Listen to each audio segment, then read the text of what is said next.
The morning started like any other Tuesday until every screen suddenly went black.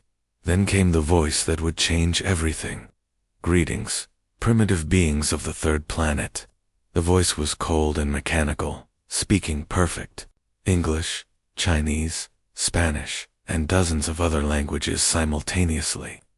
I am Admiral Kethvin of the mighty Vorthok Empire, speaking for the Hegemony Council. In coffee shops, people stopped mid-sip. In offices, workers abandoned their keyboards. On busy streets, traffic came to a complete halt as everyone stared at their phones. Your species has become a problem, the alien continued. You expand too quickly. You ignore galactic law. You refuse to follow proper protocols. This ends now. President Minho was in the middle of a budget meeting when his security team burst through the door. Sir, you need to see this right now. Within minutes, he was in the Situation Room, watching the same broadcast that had captivated 7 billion humans. We offer you one chance, Admiral Kethvin announced. Complete surrender. Unconditional. You have exactly 72 hours to comply. Lay down your weapons. Abandon your colonies. Submit to hegemony rule. Defense Minister Soyin felt her phone buzzing with urgent messages. Military bases worldwide were reporting the same thing. Massive energy signatures at the edge of the solar system. 50,000 ships. Each one larger than anything humans had ever built. If you refuse, the alien voice continued, we will demonstrate why 12 species have already chosen the wisdom of surrender over the foolishness of resistance. Your primitive technology cannot save you. Your divided nations cannot unite you. Your short lifespans cannot teach you patience. The transmission showed images of the alien fleet. Sleek vessels that seemed to bend light around them. Weapons that could crack planets in half. Technology that made human achievements look like stone tools. We have pacified rebellious worlds before. We can do it again. The choice is yours. Humans, surrender and live as our subjects, or resist and face complete annihilation. As the broadcast ended, silence filled the Situation Room. Then President Minho did something unexpected. He chuckled. 72 hours, he asked, looking at Defense Minister Soyin. That's actually pretty generous. Soyin was already opening a classified folder marked Project. Welcome, Matt. She had been waiting for this day for 20 years. Should I give the activation code, sir? Minho nodded. Yes, and Soyin. Make sure our response is broadcasted live. I think the whole galaxy needs to hear what we have to say to these ... visitors.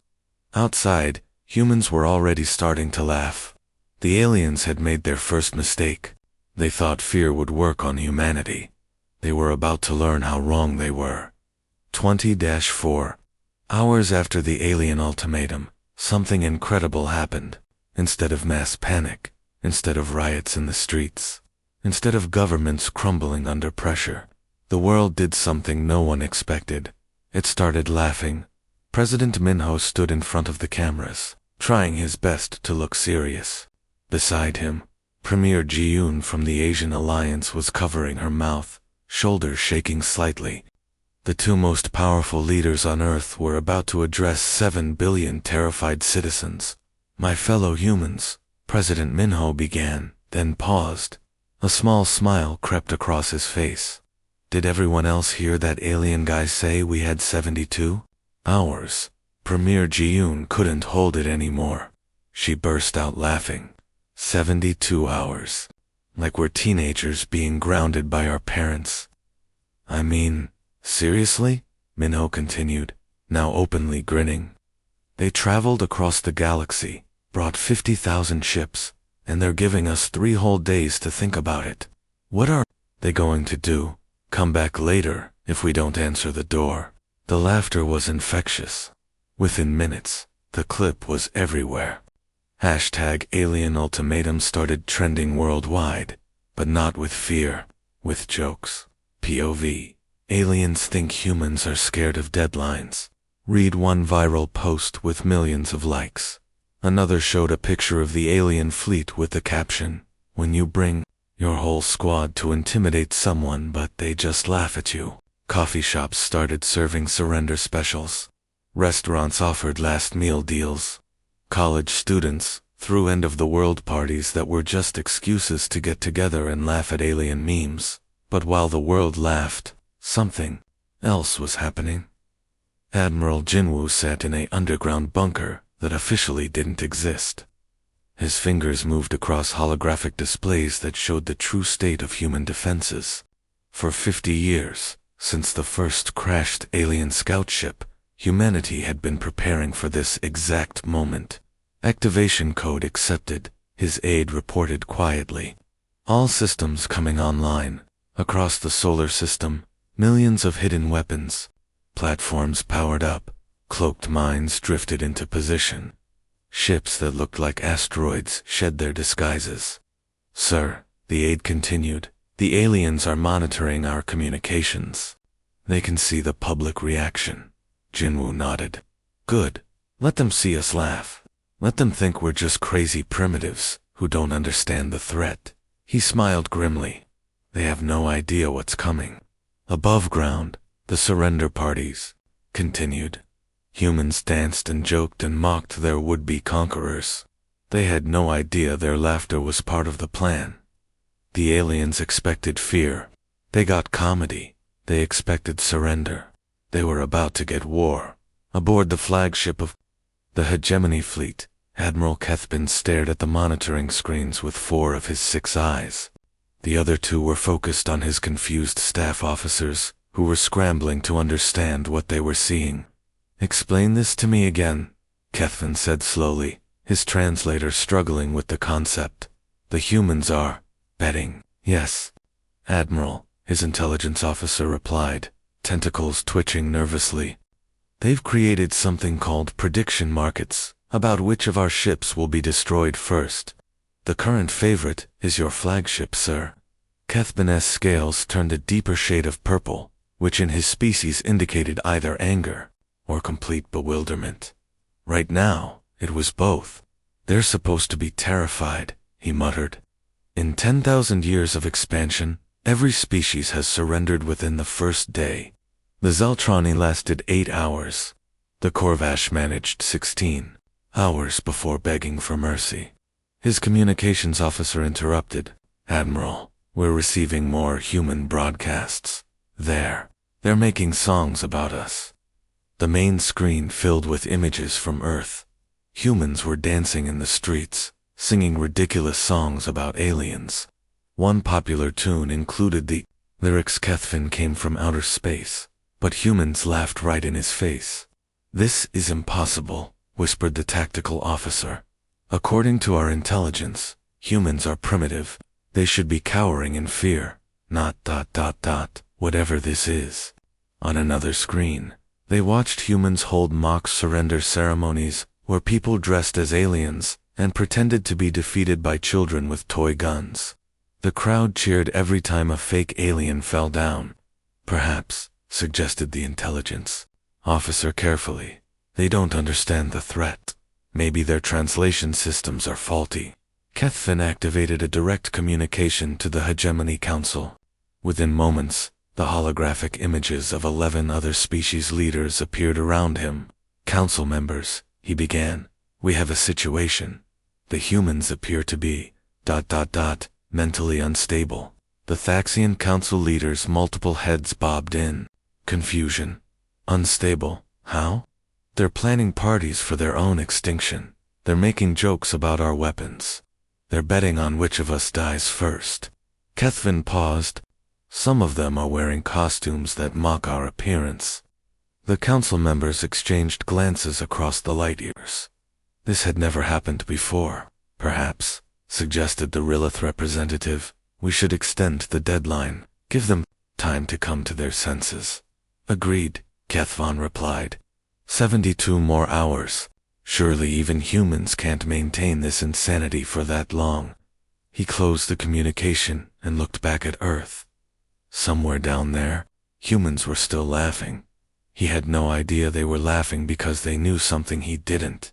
Deep beneath the Cheyenne Mountains, in a facility that appeared on no official maps. General Hunwoo stood before a room full of officers who had spent their entire careers preparing for this moment. The massive screens around them showed a solar system that looked completely different from what the aliens believed they were facing. "Gentlemen, ladies," Hunwoo began, his voice steady, despite the magnitude of what he was about to reveal. "For the past 50 years, since we recovered our first crashed alien scout ship in 1975, humanity has been getting ready for this day." He pressed a button, and the screens lit up with thousands of red dots scattered throughout the solar system. Each dot represented something the aliens couldn't see. "Project Welcome, Matt," he announced. "Every asteroid belt, every moon, every piece of space debris between here and Jupiter has been carefully prepared. What looks like empty space to our visitors is actually the most sophisticated defense network ever constructed." Commander Minji stepped forward from her position near the quantum systems display. Her team had spent decades perfecting technology that shouldn't have existed for another century. "The alien fleet thinks they're facing primitive humans with basic rockets," she said, pulling up detailed schematics. "They have no idea we've been reverse engineering their technology since before most of us were born." The screens showed the true extent of humanity's preparation. Millions of cloaked platforms floated silently in space, invisible to alien sensors. Each one was armed with weapons designed specifically to counter hegemony technology. "Sir," asked the young captain, "how long have we known they were coming?" Hunwoo smiled grimly. "We didn't know when, but we've always known someone would come eventually. Humans don't stay hidden forever, and the galaxy is full of species that don't like competition." Minji activated another display showing the current positions of the alien fleet. "They've positioned themselves exactly where we hoped they would, right in the middle of our kill zone." "The quantum mines?" asked the captain. "Active and invisible," Minji replied. "Each one capable of creating localized space-time distortions. Their shields are designed for energy weapons, not for having reality itself turned inside out around them." Hunwoo looked around the room at faces that had trained for this their entire lives. "The aliens think we're primitive because we let them think that. They see our public technology and assume that's all we have." He paused, letting the weight of the moment sink in. "They're about to learn why you never underestimate a species that evolved from predators. We don't fight fair when extinction's on the table." The extended deadline expired at exactly 12 o'clock GMT on a Friday. Around the world, humans stopped their surrender parties and watched their screens. The moment everyone had been waiting for was finally here. Admiral Kethfan gave the order with complete confidence. "All ships advance. Begin pacification procedures."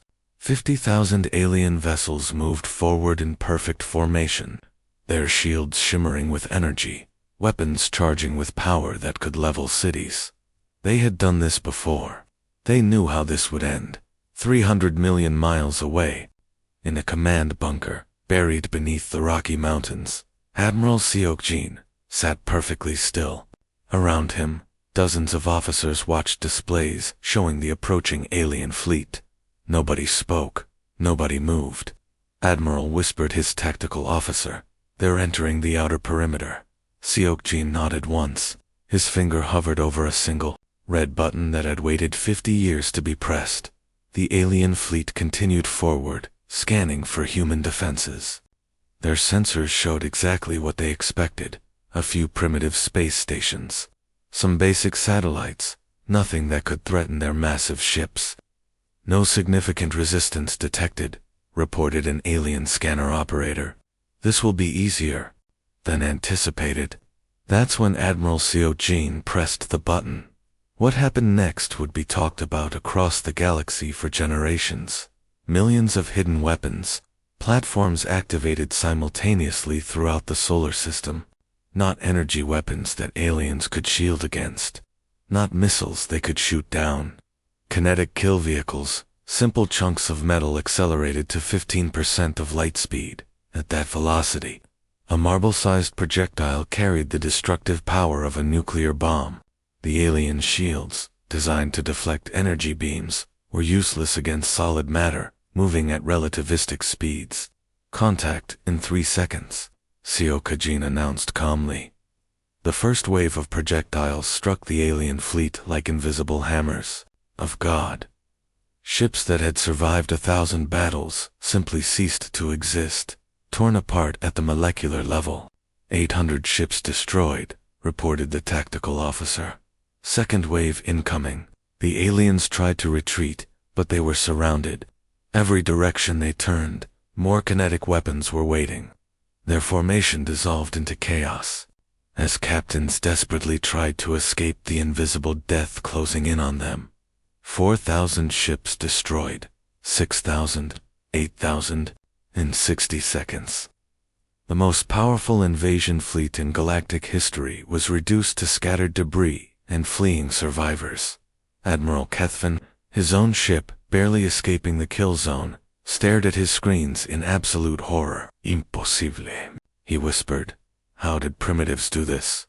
From Earth, Admiral Seoshin smiled. "Welcome to our neighborhood." The surviving alien ships barely had time to regroup beyond Pluto's orbit when the second phase of humanity's plan began. What the aliens thought was empty space suddenly came alive with movement. Captain Chae-young activated her stealth squadron from a hidden base carved inside an asteroid that had been hollow for 30 years. Around her, 200 ships that looked nothing like traditional human vessels powered up their engines. "Ghost Squadron, this is your captain speaking," she announced to her pilots. "The aliens just learned Lesson 1. We're not as helpless as we look. Time for Lesson 2. Her ships were sleek, dark, and completely invisible to alien sensors. While the hegemony had focused on building massive, powerful vessels, humans had learned a different lesson from their captured alien technology. Sometimes the best weapon was the one your enemy never saw coming. Target the stragglers first, Chae-young ordered. Hit them fast, hit them hard, then disappear before they know. What happened? The first alien ship to die never knew what killed it. One moment it was limping away from the massacre in the inner system. The next moment it was a cloud of expanding gas. The human torpedo that destroyed it was already gone, cloaked and moving to its next target. "Impossible," Admiral Cap screamed as another 3 ships vanished from his sensors. "Where are they coming from?" His tactical officer was frantically scanning space. "Admiral, these human ships, they're using our own stealth technology, but improved. They've somehow made it better than ours." That's when the horrible truth began to dawn on the alien survivors. Humans hadn't just been lucky with their ambush.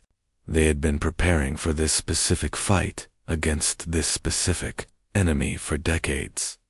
Every crashed alien scout ship over the past 50 years hadn't been an accident. They had been carefully captured and studied. Every piece of technology reverse engineered, every tactical doctrine analyzed and countered. "Sir," reported another officer, his voice shaking, "the human weapons aren't just kinetic projectiles. They're using modified versions of our own particle beams, but somehow they've made them 3 times more powerful." Chae-young's squadron struck again, this time taking out 5 ships in coordinated strikes before vanishing back into the dark. The aliens were no longer hunting humans. They were being hunted. Admiral Kethvin activated his emergency communicator with trembling appendages. "Hegemony Command, this is Admiral Kethvin. I need immediate reinforcements. Send everything you have." He paused, looking at the growing list of destroyed ships. "The humans, ... They've been planning this for decades, while Captain Chae-young's stealth squadrons continued their hit-and-run attacks. Something even more terrifying was happening to the surviving alien fleet. Their communication channels were being invaded. Intelligence Chief Taeyong sat in a facility that officially didn't exist, surrounded by dozens of monitors showing detailed files on every alien commander in the fleet. For 50 years, human intelligence had been gathering information on potential enemies, and now it was time to use it. Begin Operation Homesick. Taeyong ordered his team. The first alien captain to receive a message was Commander Vextel of the Korvashi Empire. He was reviewing damage reports when his personal communication device activated with an incoming message in perfect Korvashi dialect. "Hello, Vextel," the human voice said. "How is your daughter Kira doing in her final year at the academy?" "Still struggling with advanced mathematics." "I see." Vextel's blood turned cold. His daughter's name wasn't in any military records.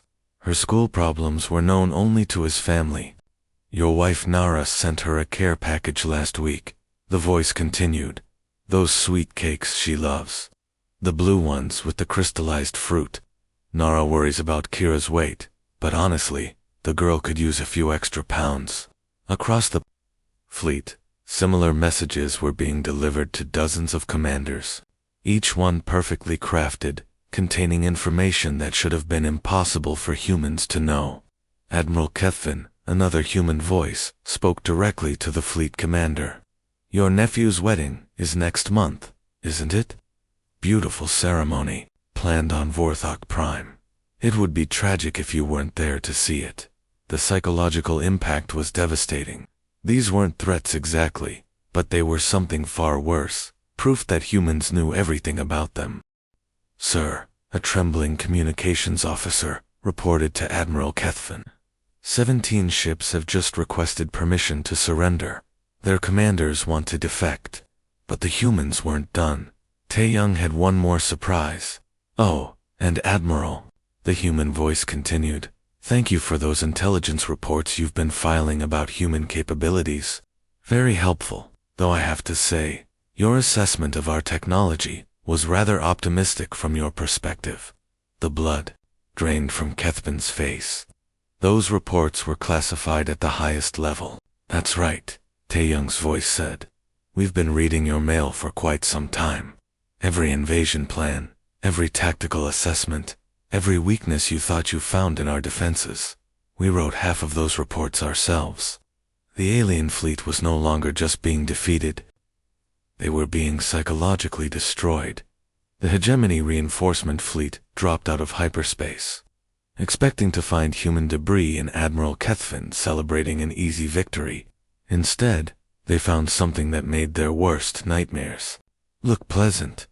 Half of the original invasion fleet was gone, but the other half was still there, moving in perfect formation toward the new arrivals. At first, the reinforcement commander felt relief. Then he tried to contact them. "This is Admiral Kethvin's flagship," came a voice speaking perfect Vorthok. "Prepare to surrender your vessels immediately." Something was wrong. The voice was too calm, too confident, and underneath the perfect alien language, there was something else. A slight accent that didn't belong. "Identify yourself," the reinforcement commander demanded. "This is Fleet Admiral Nayoon of the Human Defense Force," the voice replied, dropping all pretense. "And you're flying into our territory now." The horrifying truth became clear. The humans hadn't just destroyed half the alien fleet, they had captured the other half. And somehow, impossibly, they were flying them. But these weren't the same ships that had arrived weeks ago. As the reinforcement fleet watched in growing terror, the captured vessels performed maneuvers that should have been impossible. They moved faster, turned sharper, and their weapons fired with devastating accuracy that exceeded original specifications. "How are they doing this?" whispered the reinforcement admiral. His technical officer was scanning the approaching ships with shaking hands. "Sir, they've modified everything. The engines are producing 30% more power. The weapons have been completely rebuilt. It's like they took our technology and ... improved it." Fleet Admiral Nayan had spent her career studying alien engineering, waiting for exactly this moment. When the captured ships finally opened fire, they weren't using alien weapons anymore. They were using human-enhanced alien weapons that hit twice as hard and moved twice as fast. The battle lasted exactly 18 minutes. The reinforcement fleet never had a chance. Meanwhile, President Minho appeared on every communication channel across the galaxy. He looked directly at the camera with the same easy smile he'd worn when the aliens first threatened Earth. "Attention, Hegemony Council," he said cheerfully. "This is President Minho of Earth. You now have exactly 72 hours to remove all your forces from our solar system and recognize human territorial sovereignty." He paused, letting that sink in. "If you refuse, we'll be happy to demonstrate our new fleet capabilities on your home worlds. We've learned so much from your technology. We're excited to share our improvements with you." The smile never left his face. The emergency session of the Hegemony Council convened in panic. For the first time in 10,000 years, they were the ones facing extinction. The holographic images of 12 species leaders flickered with fear and desperation. "Admiral Kethvin's entire force is gone," reported the Thaxian representative, his multiple heads trembling. 2 complete fleets, over 70,000 ships, in less than a week. The Corvashi delegate's tentacles writhed nervously. "Our intelligence networks across 3 sectors have gone silent. The humans somehow know everything about us, but we know nothing about them. They're using our own technology against us," added the Ryloth commander. "But they've made it better. Our greatest weapons look like toys compared to what they're fielding now." The chairman of the council, a being so ancient his species name was forgotten, spoke with a voice that shook. "In 100,000 years of galactic history, no species has ever defeated the hegemony. How did primitives accomplish this?" "They're not primitives," whispered Admiral Kethvin's final transmission. "They never were." 6 months later, the Galactic Assembly met for the first time in 50 years.